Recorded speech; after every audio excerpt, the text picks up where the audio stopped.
Aqui é um outro exemplo, já com as constantes de estabilidade e velocidade de troca em meio aquoso. Aqui já é uma avaliação de todos esses complexos em meio aquoso, observando como ocorre como é a velocidade de troca desse cianeto por água. Então, aqui a gente tem a constante de formação. Então, pela constante de formação dessas espécies, observe que são todas constantes elevadas a 30. A mínima 30, 30, 42, 44, 47 e 40. Isso indica, termodinamicamente, a classificação como estável. E a velocidade de troca. A velocidade de troca é muito alta. Então, isso caracteriza a espécie cineticamente como lábil. O segundo complexo, ele é estável, porque o K é muito grande, e a velocidade de troca é alta. Então, a gente considera também como lábil. Aqui agora o outro complexo. A constante de formação também é elevada, e a velocidade de troca é muito lenta. Então, essa espécie é estável e inerte.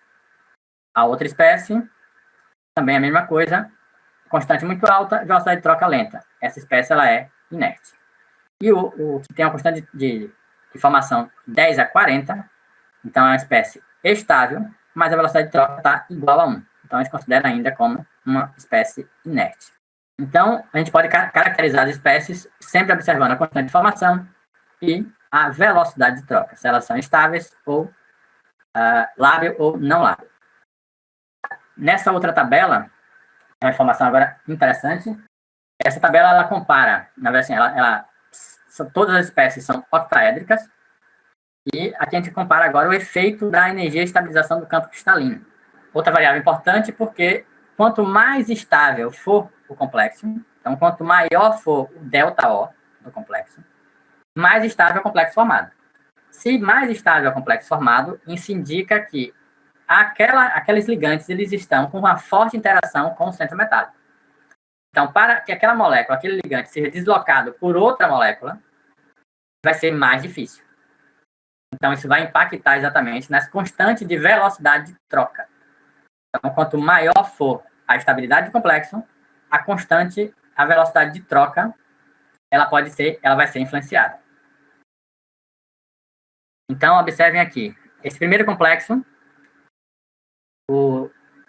a energia de estabilização do campo cristalino é pequena e a velocidade de troca ela é maior. A gente vai aumentando a estabilização do campo cristalino, a velocidade de troca ela vai diminuindo, que agora é mais estável, o ligante está mais estabilizado com o centro metálico, e aí a troca ela é menos favorecida.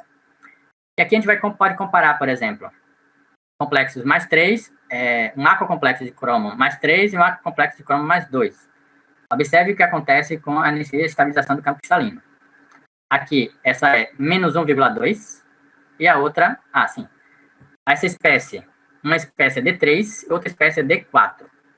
Essa espécie é uma espécie de campo forte. E essa espécie é uma espécie de campo fraco.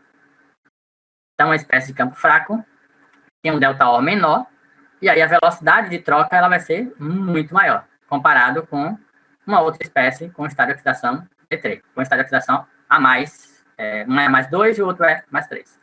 Isso aqui a gente pode relacionar diretamente com o ΔO.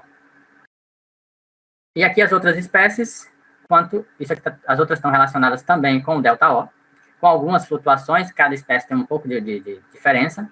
Isso vai influenciar exatamente na velocidade de troca do complexo. Então, principalmente, quem influencia é o ΔO, que dá a informação para a gente de estabilização do ligante em relação ao centro metálico. E aqui embaixo, de forma geral, reações lentas inertes, normalmente em espécie com spin baixo, D2, D4, D5 e D6 spin baixo, D8 de campo forte, substituição, velocidades moderadas, D8 de campo fraco, e reações rápidas são sempre aquelas que vão ter mais, que vão estar mais com o delta menor, onde a estabilização entre a molécula e o centro metálico vai ser menor. E aí isso tudo vai depender da espécie química que está sendo avaliada. Esse gráfico também ele é muito semelhante ao anterior. Ele só mostra um pouco, de forma um pouco mais para a gente avaliar uma outra informação, que aqui a gente tem, que se pode observar as constantes de velocidade de troca do solvente água coordenado. Então, aqui tem vários estudos por vários métodos para se conseguir chegar a esse gráfico. Então, é a constante velocidade de troca do solvente água por outra espécie. Isso aqui foi feito por Taube em 1949, e ele classificou as espécies dessa linha para cá como lábeis e dessa linha para cá como inertes. Então, dessa linha para cá são as espécies onde a troca ocorre mais rapidamente. Então, quanto mais para a direita, a troca ocorre mais rapidamente, e desse zero para cá, quanto mais à direita, a troca ocorre mais lentamente. E aí ele conseguiu separar as espécies. Metal alcalino, alcalino terroso, então mais um, estado de oxidação mais um, mais dois, mais três representativos, mais três de transição, os lantanídeos, e mais dois os elementos de transição.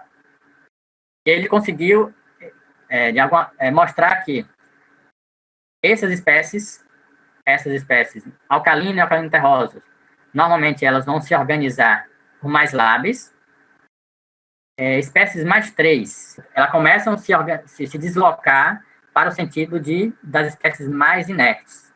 Então, elas se deslocam mais para a esquerda, tornando-se, porque agora elas têm um efeito que a gente pode pensar inicialmente, efeito de carga, relação carga-raio. Então, aqui as espécies mais 3, elas têm uma interação maior com o ligante.